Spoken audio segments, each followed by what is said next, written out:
Zaki, mo fẹ́ lọ rọ́jọ̀gbọ́n o. Mo ń lọ s'Abeokuta, mo fẹ́ lọ rí ọmọ Ṣóyínká. Ṣóyínká o. Abeokuta is home to the ancient and historical Olumo Rock. The first church in Nigeria was built right here in Abeokuta in 1898. Even the first mosques. Abeokuta owns the longest pedestrian bridge in West Africa. It is also home to numerous and notable families such as the Obasanjo family, the Ayinla Omowura's family, the Fela Aníkúlá Kútì family, and to the Moshood Kashimawo Olawale Abiola's family.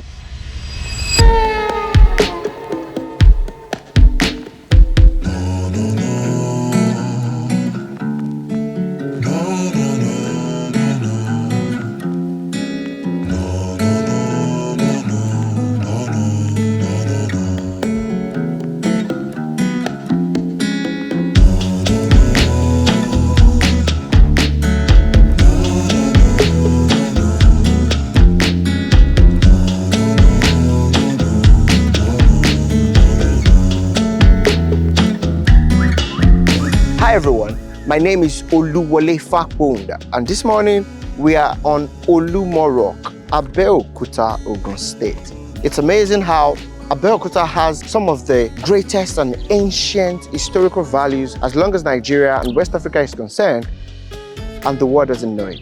Today, we're here to shoot a part of the Olumo Rock, and I hope that you follow us on this journey. Let's go.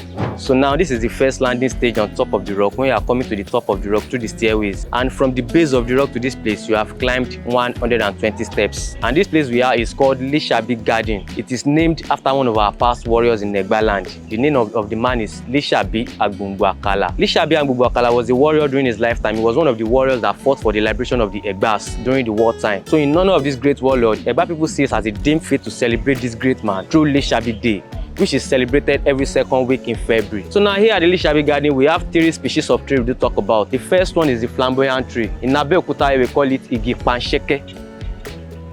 The botanical name is Dilonix regia. When you look at the top of the tree, you see some green long pod. Those pods you are looking at. When it is dried up, it will turn to brown color. It has some seed inside. By the time it is dried up, if you tap it or you shake it, it makes a sound like sheke, sheke, sheke. So that was where the name Pansheke was derived from. It serves as musical rattle for children, nursing mothers and cultural dancers in the olden days. Before the invention of tambourine, that was our local tambourine then. The second one is the neem tree. That is the tree we call Dongoyaro tree. The botanical name is Azadirachta indica.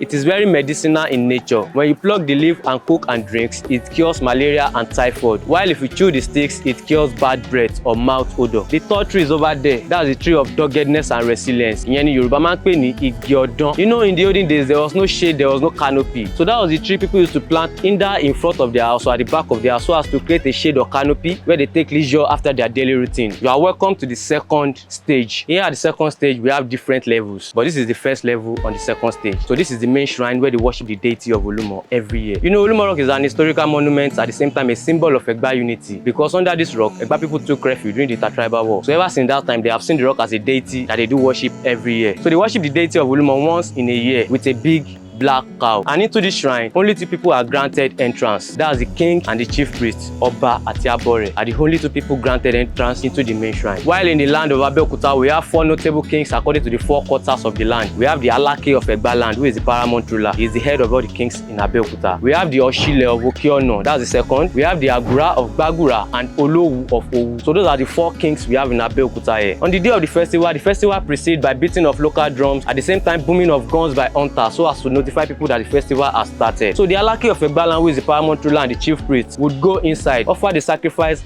and say prayers for the tourists coming to this rock, for the people of Abeokuta, for Ogun State and for Nigeria, while others will stand outside and say amen or ashe to their prayers. And ever since they have been offering the sacrifice, there has never been any casualty on this rock. So here also, those that believe in tradition usually come here to ask from the rock for whatever they want. After their prayers has been answered, they will come here with their pledges as a form of thanksgiving to Olumo Rock and to God Almighty. That is why the rock is being referred to as Olumo Abelowo, Abelomo, Abeloro. You can see it written there. That is a deity you can pray through for money, for children, and for wealth. You are welcome to Egba wartime hideout. This was where the Egba people hid during the intertribal war. But before we talk about the Egba wartime hideout, you can see that there is a water dripping from this side of the rock. That is the water they call the medicinal water of the rock. They call it Omi Awugbarun because they believe it can cure any ailments apart from HIV and AIDS and coronavirus, and it only works with belief for those that believe in it. So here we have a tomb here. This is the final resting place of a chief. The name of the man is Chief Sonny Ajima Tonkunje. He was the OC of Itoko. You can see the name written there, Sonny Osi Itoko. Sonny is the name, Osi Itoko was the chieftaincy title that the man acquired while he was alive. You know, Olumorok is being controlled by two communities. The world government took over the rock as a tourist site. We have Ikija community at the entrance there, and we have Itoko at the back here. So this man belongs to Itoko community. He was the OC of Itoko. OC is a chief sitting on the left side of the kingdom palace. When you have the king, you have the Otun of Oba who sit on the right, and the OC who sit on the left. So he was the OC of Itoko. He died on the 23rd of January 1956. According to tradition, when a chief died, he used to be buried either in front of his house or at the back of his house. So this is the man's house here. That was why he was buried here right at the back of his house. Some of the families, the children and the grandchildren are still there. So here we have Egba wartime hideout. And this is where the name of the city, Abeokuta, was originated from. You know, the Egba people were actually not from this place. They were from the old Oyo Empire. So while they were under the old Oyo Empire, they were under too much of oppression and depression. That was when they consulted Ifa Oracle. Ifa was the one that directed them that there's a rock somewhere where they can hide and take refuge for a few years before they can be free on their own. So some people were sent to this place in form of a scout or hemistress to come and check out the rock before they can come around. When they got here, they met a man here. The person that discovered this rock, the name of the man is Adagba. They called this surrounding Oko Adagba then. Adagba was a great hunter farmer. He used this surrounding to hunt and to farm. He was the one that discovered this rock. While Shodeke was the leader of the Egbas, led them to this place in the year 1830. When they got here, they built 5 rooms with mud under the rock. 4 out of those rooms has collapsed. There's remaining only 1. When I'm through the story now, we go in, you see the remaining 1. And on the surface of the rock too, there are 6 holes there. Those holes are where they grind and pound their food items. Whatever they need to grind, they grind it there. Whatever they need to pound, they pound it there. And all these things you are looking at here has been there since 1830. That is some 193 years ago. When the Egba people got to this place, there was another war that happened between the Egbas and the Idahomis. The Idahomis are the present-day Benin Republic. They went to that war and they conquered strategically. They will keep their wives here, the families here, the wife, the children, and their aged ones. While the warriors would go to the top of the rock. When they were here, their enemies could not see them. But when the warriors were on top of the rock, they could see almost everywhere. So they would see their enemies before their enemies could get here. They would lay ambush and get their enemies. So after the war, they were like, should we go back to where we were coming from? Should we stay here or we should proceed with our journey? They need to consult Ifa again. Ifa was the one that now told them to stay here because here is where God has put an end to their suffering and wandering. That's how we came about the name of the rock, Olumo. Níbi tí Olúwa fi wàhálà àti ìdààmú àwọn Ẹ̀gbá mọ́ sí, where God has put an end to Ẹ̀gbá people's suffering and wandering. It was initially Olufimo, but it was later shortened to Olumo to make more meaning. Another meaning to Olumo, Olu in English means God, while Mo means mold. That is, Olúwa ló mọ òkúta yìí fún ibi ìsádi àwọn Ẹ̀gbá. God benevolently molded this rock for Ẹ̀gbá people's refuge. So after the war, after the troubles and tribulation, when Ẹ̀gbá people were free to go to town, they were going to market, they were mixing up with people. And people were asking them that, you Ẹ̀gbás, where did you hide during the intertribal war? They said we hid ourselves under the rock. That is not bẹ́ẹ̀ lédè Yorùbá ń pé ẹ̀yin Ẹ̀gbá níbo lẹ sá pamọ́ sí nígbà tí wọ́n ń jagun. Wọ́n ní a sá pamọ́ sí Abeokuta. So if you ever been to anywhere in town and you have never been to this place, you have never been to original Abeokuta. So let me use this medium to welcome you to original and proper Abeokuta. So this is the room I was telling you about that they built. They actually built 5 rooms, but 4 have collapsed. So this is the last one, the last surviving room. And this room has been there since 1830s. It was actually 5 before, but this is the remaining surviving one. So this is Amu, the water pot they use in the olden days. It's actually a natural fridge. Whenever you put water inside, it's always cold, either during the rainy season or during the sunny season. So this is the ancient path to the top of the rock. You know, in the olden days, there was no stairway, there was no elevator. The only way available then for the ancient settlers was through the ancient routes. It's actually very adventurous, fun to follow, but it can be scary if you have phobia for heights. So in the alternate, we have the stairways. So these are representation of our past warriors. They are memorial symbols, representation of our past warriors in Egba, and those that fought for the liberation of the Egbas. Those that fought and survived the war have been represented by the standing heads, while those that did not survive the war have been represented by the buried heads, while the cowries represent the money they spend in the olden days, Oweyo and Ifa divination. So you are welcome to the top of Olumorok. Olumorok from the base is 137 meters above the sea level. And from the top of the rock here, we can see almost all the whole city of Abeokuta, like the first church in Nigeria, St. Peter's Anglican Cathedral, Ake. It was built in 1844. That is the first church in Nigeria.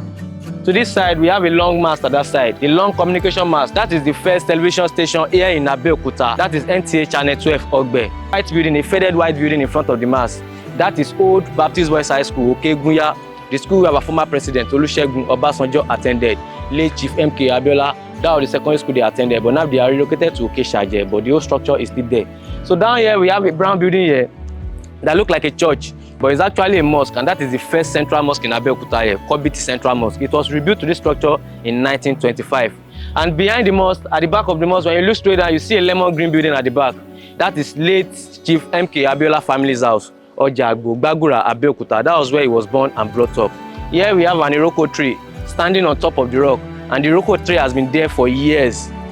To this side is the Ogun River, where Ogun State derived its name from, and the river cuts across 4 other states in southwest, Ondo, Osun, Oyo, and Lagos states, down to Benin Republic and burst out to the Atlantic Ocean. So you follow the river, you get to the Atlantic Ocean, and from the Atlantic you can get to anywhere in the world, only if you wish to travel by sea.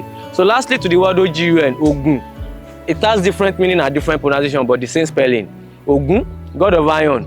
Ogun, war. Ogun, medicine. Ogun, sweat of perspiration. Ogun, figure 20. Another Ogun, property or inheritance. Ogun, long. Ogun, to climb, as we have climbed Olumorok. So whenever we get to the top, there's a song we do sing. We call it Orin Ogun Egba. That is Egba anthem. Says lórí òkè òun pẹ̀tẹ́lẹ̀, ibẹ̀ la gbé bí mi sí o, ibẹ̀ la gbé tọ́ mi dàgbà o, ilẹ̀ òmìnira. Èmi ò f'Abẹ́òkúta ṣògo, wọ́n dúró lórí Olúmọ, máa yọ̀ lórúkọ Ẹ̀gbá o, èmi ọmọ Lísàbí.